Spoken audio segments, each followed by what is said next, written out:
কক্সবাজারের টেকনাফে পুলিশের সঙ্গে বন্দুকযুদ্ধে ৩ রোহিঙ্গার মৃত্যু হয়েছে। শনিবার ভোরে টেকনাফের হাবির খোনা পাহাড়ে এই ঘটনা ঘটে। এই সময় আহত হয় ৩ পুলিশ। নিহতরা ডাকাত দলের সদস্য বলে দাবি করেছে পুলিশ। নিহতরা হলেন মুছনি রোহিঙ্গা শিবিরের বি ব্লকের বাসিন্দা নুরুল আলম, মোহাম্মদ জুবাইর এবং হামিদুল্লাহ। তিনজনই সম্প্রতি র্যাবের সাথে বন্দুকযুদ্ধে নিহত ডাকাত নুরুল আলমের সহযোগী বলে জানায় পুলিশ। টেকনাফ থানার ভারপ্রাপ্ত কর্মকর্তা প্রতীক কুমার দাস জানিয়েছেন, হাবির খোনা পাহাড়ে অস্ত্র উদ্ধারে গেলে পুলিশকে লক্ষ্য করে ডাকাতরা গুলি চালায়। আত্মরক্ষায় পুলিশও পাল্টা গুলি চালায়। পরে গুলিবিদ্ধ অবস্থায় ৩ রোহিঙ্গাকে উদ্ধার করা হয়। হাসপাতালে নেওয়া হলে কর্তব্যরত চিকিৎসক তাদের মৃত ঘোষণা করে। ঘটনাস্থল থেকে 4টি এলজি এবং 7 রাউন্ড গুলি উদ্ধার করা হয়েছে।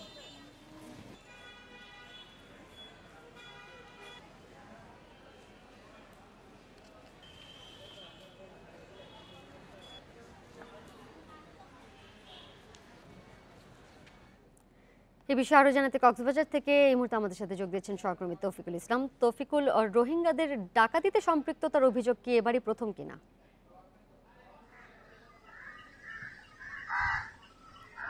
না, রোহিঙ্গাদের যে ডাকাতি সম্পৃক্ততার অভিযোগ কিন্তু আজকে নয়। আমরা সেই যুগ যুগ ধরে শুনে আসছি রোহিঙ্গারা ডাকাতি, অপহরণ এবং বিভিন্ন অনৈতিক কর্মকাণ্ডে রোহিঙ্গারা জড়িয়ে পড়ছে। সেই দৃষ্টিকোণ থেকে আসলে বলা ছিল কক্সবাজারের যে বৃহত্তম যে রোহিঙ্গা ক্যাম্প রয়েছে সেখানে রোহিঙ্গা সন্ত্রাসীরা খুব বেশি তৎপর রয়েছে। এখানে আসলে তাদের নিয়ন্ত্রণের জন্য যে আইন শৃঙ্খলা বাহিনীর সদস্য রয়েছে সেটি আসলে একেবারে অপ্রতুল। যেহেতু প্রায় আপনিও জানেন হয়তো প্রায় 10 থেকে 12 লক্ষ রোহিঙ্গার এই জনগোষ্ঠীর মধ্যে বেশ কিছু ওখানে রোহিঙ্গা সন্ত্রাসীরা সশস্ত্র অবস্থায় আছে। সেই তাদেরকে নিধন করার জন্য আসলে প্রশাসন খুব বেশি আন্তরিক, তারপরে তারা খুব বেশি চেষ্টা চালিয়ে যাচ্ছে। আজকে এই যে সকালে যে গোলাগুলির ঘটনা ঘটেছে সেটিও একটি প্রমাণ হতে পারে। তবে আজকে যে 3 জন পুলিশের সাথে বন্দুকযুদ্ধে নিহত হয়েছেন সেটি হচ্ছে নুরুল আলম, যে শীর্ষ সন্ত্রাসী রয়েছেন সেই নুরুল আলমের সহযোগী তারা। নুরুল আলম বেশ কয়েকদিন আগে র্যাবের সাথে গোলাগুলিতে নিহত হয়েছে বলে আমরা জানতে পারি।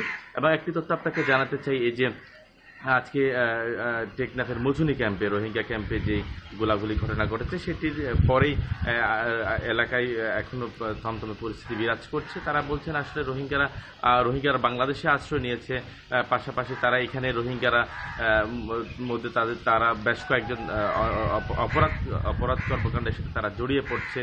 সেদিক থেকে আসলে বলা চলে কক্সবাজারের যে সাধারণ মানুষ রয়েছেন তারা বলছেন আমরা আসলে খুব বেশি শঙ্কিতর মধ্যে রয়েছি, খুব বেশি সমস্যার মধ্যে রয়েছি। কারণ রোহিঙ্গারা যদি এইভাবে অপরাধমূলক কর্মকাণ্ডের সাথে জড়িয়ে পড়ে তাহলে ভবিষ্যতে তার কক্সবাজারবাসীদের একটা হুমকি স্বরূপ বলছে।